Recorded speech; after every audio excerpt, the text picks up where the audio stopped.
అనుకుంటే పొరపాటేను. ఆ బెల్లు కొట్టినటువంటి ఆ సూపర్ 6 అనేది బెలూన్గా మారిపోయింది. ఆ బెలూన్ బటన్ నొక్కుదామంటే మా వేళ్లకేమో మరి గుండు సూదులు ఉన్నాయి. బెలూన్ బటన్ని ఈ గుండు సూదులతో నొక్కితే అంటే డబ్బులు లేవు మా దగ్గర కత్తెరలు గుండు సూదులు మాత్రమే ఉన్నాయి. ఈ బెలూన్ గాని గుండు సూదులు ఉన్నటువంటి మా ఏళ్లతో నొక్కితే అది టపాలమని పగిలిపోతుంది. అందువల్ల మేము సూపర్ 6 హామీలు అమలు జరపలేకపోయామని కాలక్షేప కబుర్లు చెప్పుకుంటా వచ్చినటువంటి భయమేస్తోంది. మా మొఖాలు చూసి అప్పులు ఇచ్చేవాళ్ళు కూడా లేరు.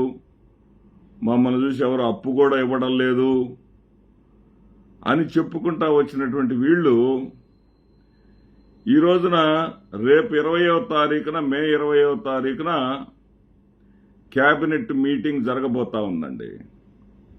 ఈరోజు మీకు అందరు గుర్తుందా? మే 13వ తేదీ మాయ మాటలు నమ్మి, మోసపూరితమైనటువంటి వాగ్దానాలను నమ్మి జగన్మోహన్ రెడ్డి గారు ఇచ్చేటటువంటి 2 చీరలు ఇస్తూనే 2 చీరలతోనే ఎలా సరిపెట్టుకుంటారు మీరు? ఆ 2 చీరలే కాకుండా మరొక పట్టు చీర కూడా ఇస్తాము అని కూటమి ప్రభుత్వం, బీజేపీ, టీడీపీ, జనసేన వాళ్ళు ఇచ్చినటువంటి వాగ్దానం ప్రకారం ఈ పాటికి తల్లికి వందనం ఎంతమంది బిడ్డలుంటే అంతమందికి పడి ఉండాల, ఎవ్వరికీ పడల. 18 ఏళ్ల నుండి 19వ సంవత్సరంలో అడుగుపెట్టినటువంటి ప్రతి మహిళకి కూడా కులంతో పని లేకుండా, మతంతో పని లేకుండా, రిజర్వేషన్లతో పని లేకుండా ప్రతి మహిళకి కూడా 19 ఏళ్లు నిండినటువంటి 19వ ఏడులోకి అడుగుపెట్టినటువంటి ప్రతి మహిళకు కూడా నెలకు 1500 పడాల. సంవత్సరం అయిపోయింది, ఎవరికి పడల. అదేవిధంగా బీసీ వర్గాల వారికి, అది ముస్లిం మైనారిటీలు కూడా కావచ్చు దీంట్లో, బీసీ వర్గాల్లో వీళ్ళందరికీ కూడా 50 సంవత్సరాలు నిండితేనే పెన్షన్. 50 సంవత్సరాలు నిండినటువంటి మైనారిటీ వర్గాలు కానీ, బీసీ వర్గాలు కానీ ఎక్కడ కూడా పింఛన్లు అందట్లా. వీళ్ళు ఈ 11 నెలల్లో లేదా 12 నెలల్లో చేసినటువంటిది ఏంటంటే అరకొరగా గ్యాస్, దీపం పథకం కింద 3 సిలిండర్లు ఇస్తామన్న దాన్ని కొంతమందికి ఇచ్చి, కొంతమంది ఇవ్వకుండా, కొంతమందికి ఇస్తామని చెప్పేసి అకౌంట్లో డబ్బులు పడతాయని చెప్పేసి డబ్బులు పడని వాళ్ళ సంఖ్య 90%, డబ్బులు పడ్డ వాళ్ళ సంఖ్య 10%. అది ఇంకా వీళ్ళు చేసింది ఏంటంటే అన్నా క్యాంటీన్లు మేము ప్రారంభిస్తామన్నారు. అది కూడా సూపర్ 6లో భాగమే. పింఛన్లు లేవండి సూపర్ 6లో. పింఛన్లు లేకుండా అన్నా క్యాంటీన్లు పునరుద్ధరిస్తామన్నారు. అన్నా క్యాంటీన్లు కూడా పునరుద్ధరించడం జరిగింది. ఇక్కడ ఒక విశేషం ఉంది ఏంటంటే సంఖ్య అంతకుముందున్న సంఖ్య కన్నా సగానికి తగ్గించారు.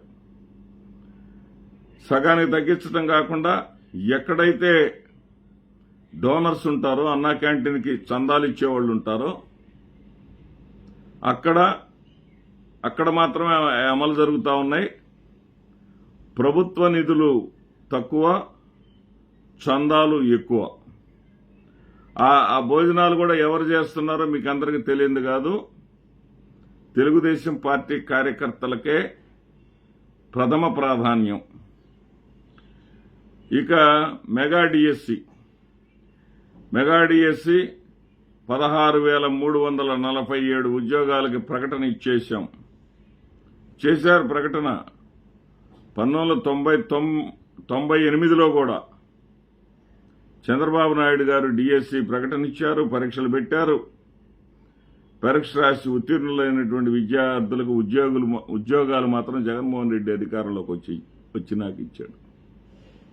ఎక్కడ 1998, ఎక్కడ 2019. అలాంటి ప్రహాసనంగా ఇది మారకుండా నిజంగా నిరుద్యోగుల్లో నమ్మకం కలిగించే విధంగా ఉండాలని మనస్ఫూర్తిగా కోరుకుంటా ఉన్నా. ఇంకా ఈ రోజున పత్రికలు ఇచ్చినటువంటి కథనం ఏంటంటే, 2 ప్రధానమైనటువంటి హామీలను అమలు చేస్తే 90% హామీలను అమలుపరిచినట్లేనంట. లోకేష్ గారు ఒకరోజు లిస్ట్ ఇచ్చారు, 31 హామీలు. 31 హామీల్లో 3 హామీలు ఇప్పటికి అమలు జరిగింది. సరే, వీళ్ళు ఇంకొక 2 యాడ్ చేస్తే 90% అమలు జరిపినాడు. ఎందుకంటే మన పచ్చ మసాలాలు ఉంటాయి కదా, జోడించి రాస్తారు కదా. 2 ప్రధానమైనవి కానీ ఇస్తే 100% 90% ఇచ్చేసినట్టంట, 100కి 90% ఇచ్చేసినట్టంట. ఆ 2 ప్రధానమైనవి ఏంటంటే, ఒకటి తల్లికి వందనం. జూన్ 12న మన కొత్త ప్రభుత్వం వచ్చింది. జూన్ 12నే పాఠశాలలు ప్రారంభం కాబోతున్నాయి. కాబట్టి పాఠశాలలు ప్రారంభమయ్యే సమయానికి ఎంతమంది పిల్లలుంటే, అంటే ఈ సంవత్సరం పోయింది, 2024-25 విద్యా సంవత్సరం పోయింది, ఎగ్గొట్టేశారు. దాన్నేం పట్టించుకోవద్దు ఎవరు కూడా.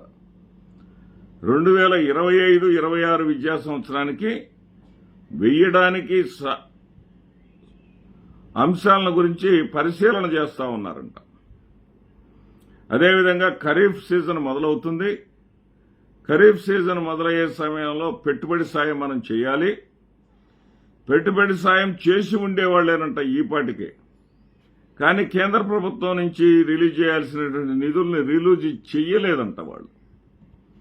వాళ్ళు రిలీజ్ చేయనందువల్ల వాళ్ళు ఎప్పుడు రిలీజ్ చేస్తే అప్పుడు వీళ్ళు వేయాల్సినటువంటి వాటా కూడా వేసేసి రిలీజ్ చేయాలని చెప్పేసి చంద్రబాబు నాయుడు గారు ప్రధాని నరేంద్ర మోడీ గారిని కలవాలనుకుంటే అంతలోకి పాకిస్తాన్ యుద్ధం అడ్డం వచ్చేసిందంట. ఇండియా పాకిస్తాన్ యుద్ధం వల్ల రైతులకు రైతు భరోసా ఇవ్వలేకపోయారంటండి, ఈ పత్రికలు రాస్తున్నాయి. దానివల్ల వాయిదా పడిందంట.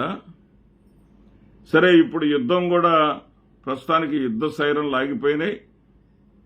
ఇరుపక్షాలు కూడా రాజీకి వచ్చారు. కాల్పుల విరమణ జరిగిపోయింది. త్వరలో చంద్రబాబు నాయుడు గారు వెళ్తారంట.